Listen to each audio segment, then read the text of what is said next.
are you doing? This is another episode of Natural as F, where I'm your host, Dr. Ferrante Frazier. We have a great topic today about detoxing and retoxing. A lot of us go on these detox diets, we go on these detox fasts, all this so-called words of detox, and just to go back and return to the foods, the lifestyle, things that made us sick. That's the retox. So we're going to understand what detox is, and then we also going to learn how we're retoxing ourselves and to avoid the retox process, where we can allow our body to heal naturally and keep our body healed, where we can have a prolonged life in good health and good state of mind. That's the whole end goal here.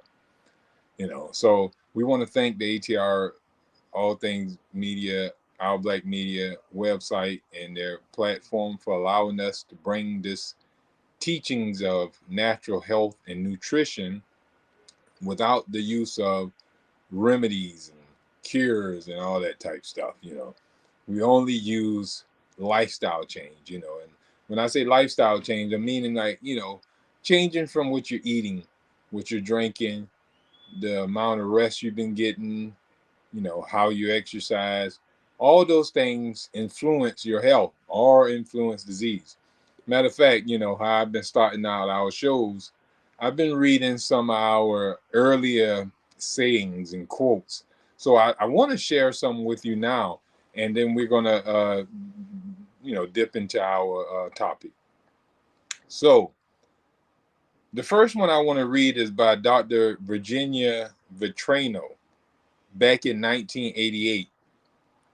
She just recently died at a ripe old age, and she practiced our teaching, natural hygiene. She's one of the forerunners of teaching and formulating a lot of the principles of how mankind can restore his health in a natural sense instead of using the medical mentality, in other words.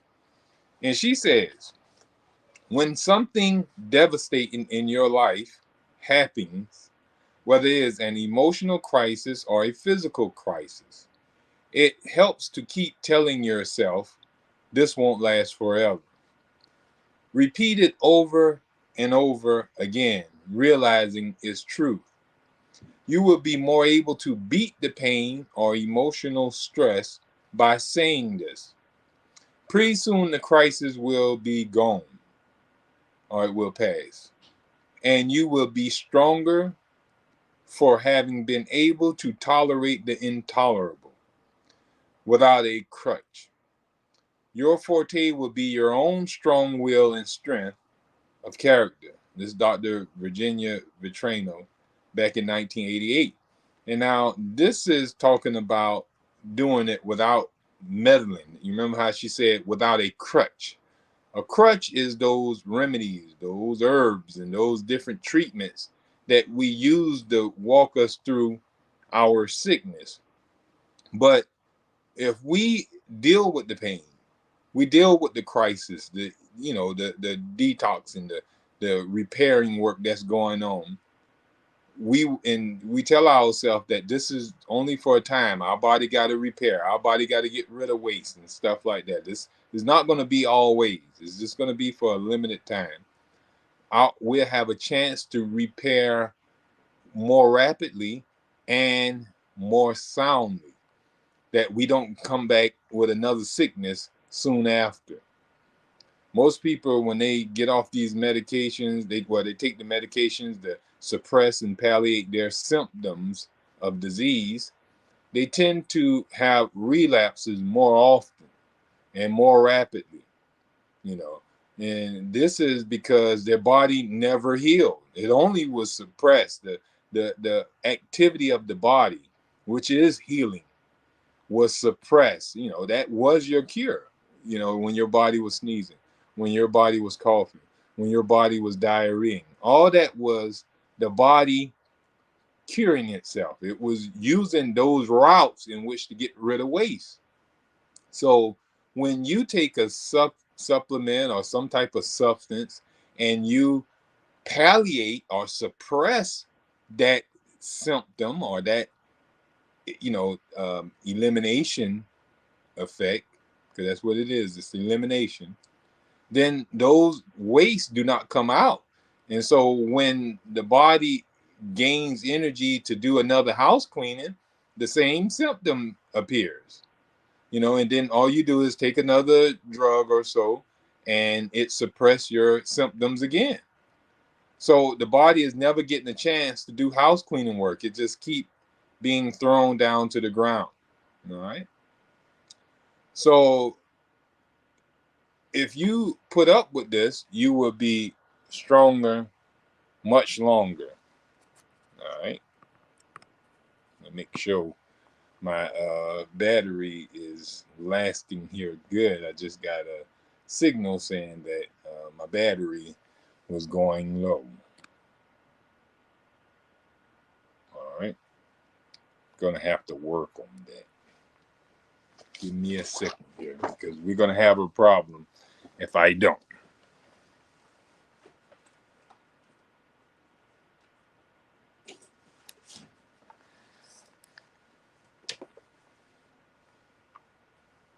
Yeah, we will have a little problem. You won't have a chance to see me and learn about the detox and the retox. And that's what you come to learn. All right.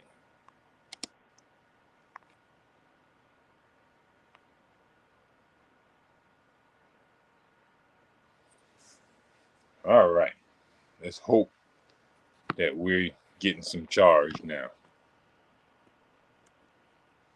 I wanted to check.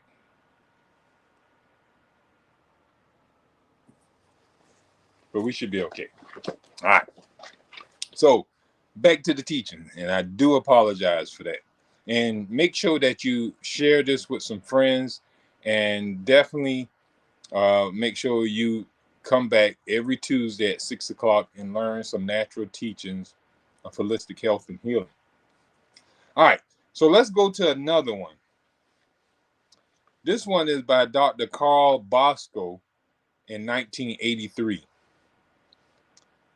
In the face of grim pessimism, pain, and uncertainty of medical intervention, the hygienist is able to communicate an abiding faith in the ability of the human body to get well.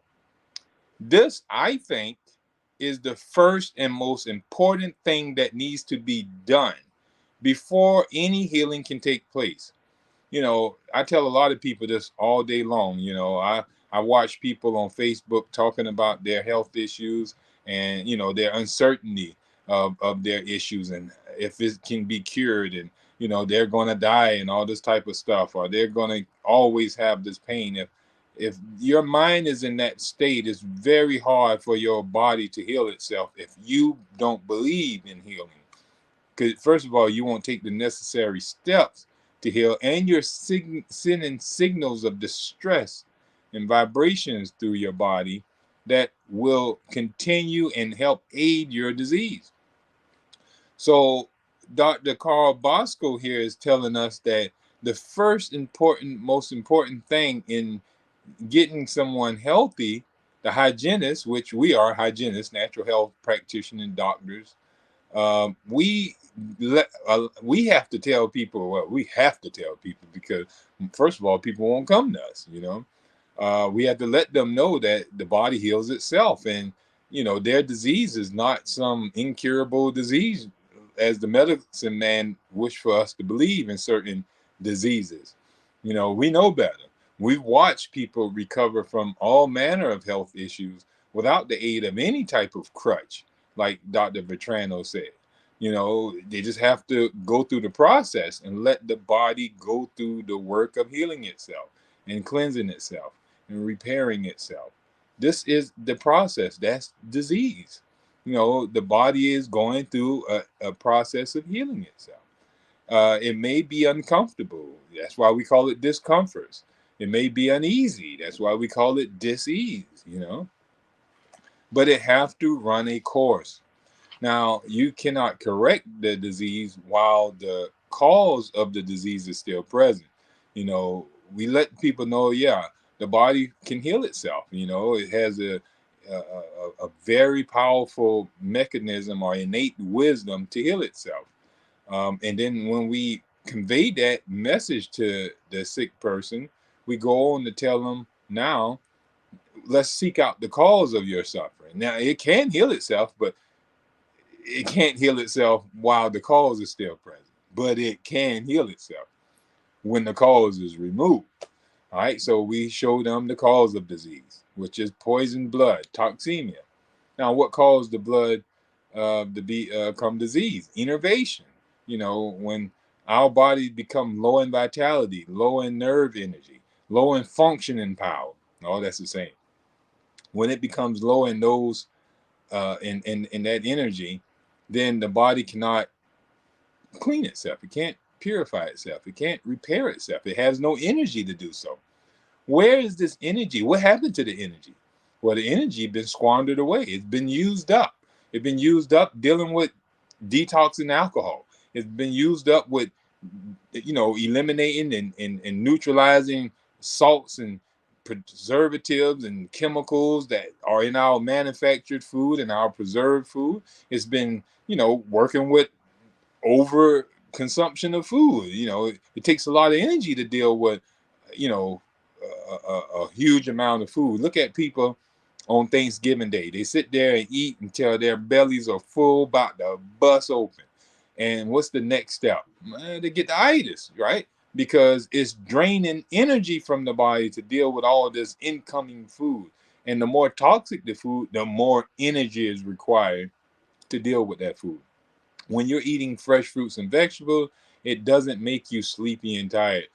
So those foods are easily digested, not using hardly any of the body's energy and actually providing the body with energy. People get on fruits and they start getting active, ready to move, ready, you know, sugar in the blood, you know. So it's all about conserving the nerve energy. Now, like I said, we use this energy on all type of stuff, staying up all late night, excessive sex, excessive working. So there's many ways that we squander away our energy and not even knowing it. We just living. That's why we say it's a lifestyle change that is necessary if the individual wants to start feeling better.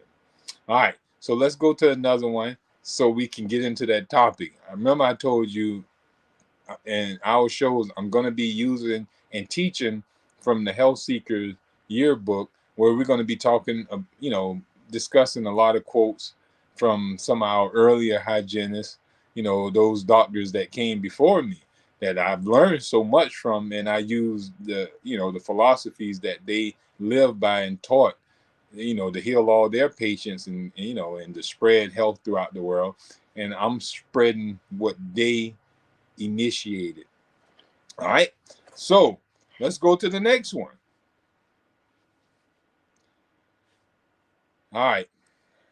If you have not raised your child on raw, living foods, it is never too late to improve their eating habits.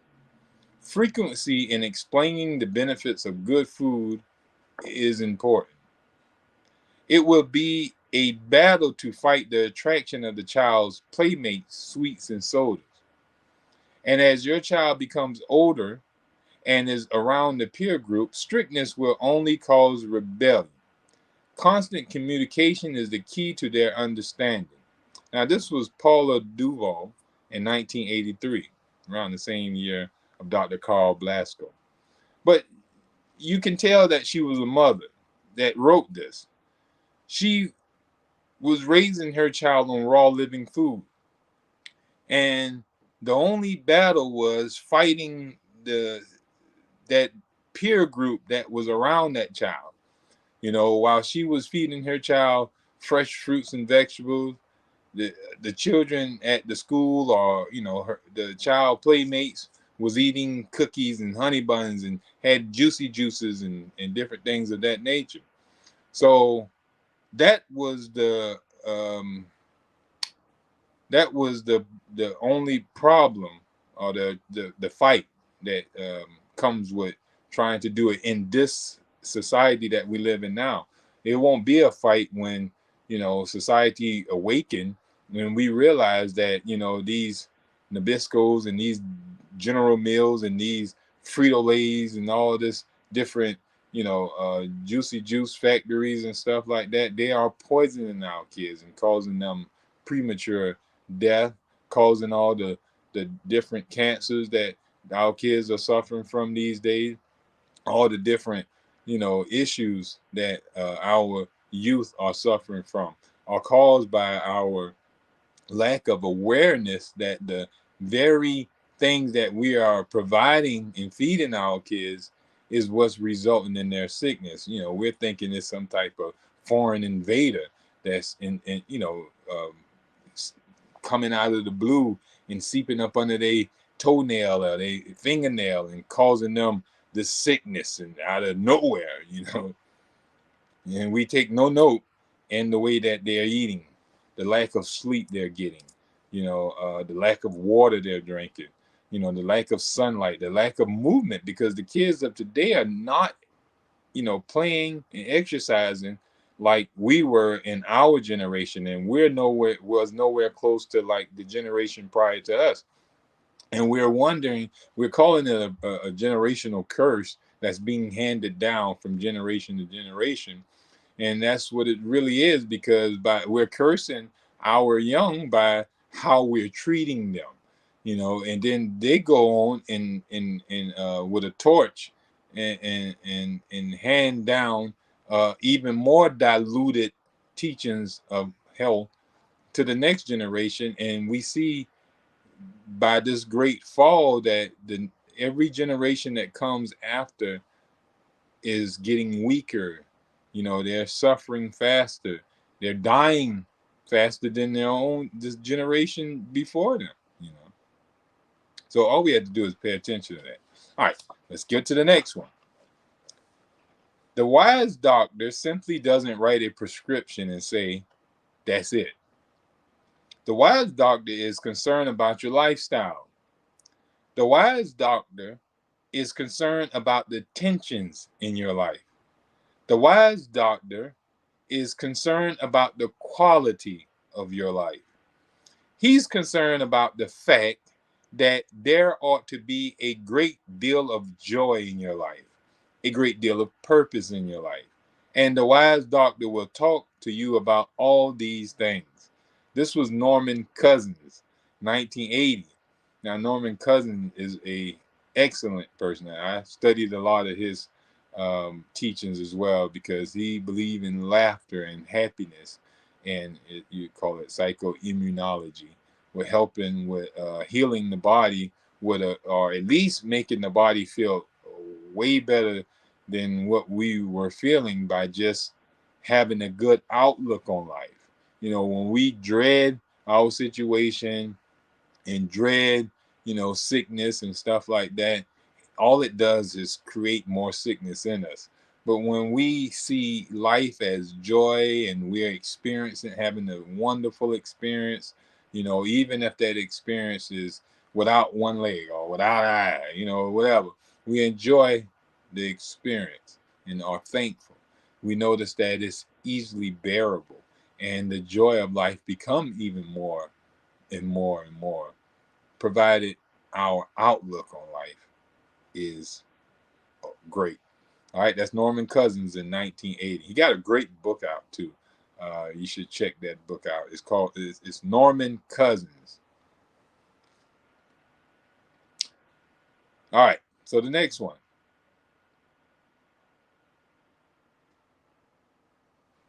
A lot of people, before I read this next one, a lot of people think, I'm too old to start thinking about health. I should have did that when I was young. When I could get around better, and that's true. You should start when you're young. The Bible tells us that, remember thou creator in the days of thou youth, before the evil days come. You know what I'm saying? So let's remember our power and vitality and energy in the days of our youth. That's what creates this body and creates, our energy. And we have to savor that energy, or keep it and hoard it. Don't give it away for nobody. For nothing. Because that's our life force, and we need to savor it, and we need to actually gain more of it, through living righteous lifestyle. But when we squander it away, we still have a chance, even in older life, to suppress the use, the losing of our energy. You'd be able to, like, it was this video where this lady, she was like 70 some years old, but she looked like she was 40. And her husband said that he wished he would have started. And he said it's too late for him now. Well, it's not too late, you know what I'm saying? It may be too late for him to restore himself as fully as he would have had he started with her. But it's not too late to at least extend more than what he's doing now. Not to continue in his bad lifestyle just because he think it's too late. Or, it's too late for him to, at least gain another 20 years on his life when he's on the road to death in the next year. You know, it's not too late to at least change and add at least 19 more years to your life. So here, Dr. J. Saltinoff in 1981 says, if you are already somewhat mature, you can still improve your health considerably. But the key is act now. Here again, the Bible tells us, the day that you hear my voice, harden not your heart, as of those of the rebellion, and they were destroyed. So the day that you hear a good teaching, something that can enhance your life or raise your awareness to where you can live longer, don't wait till tomorrow. Tomorrow never come. Often, what's her name? Annie. She says that she sang this song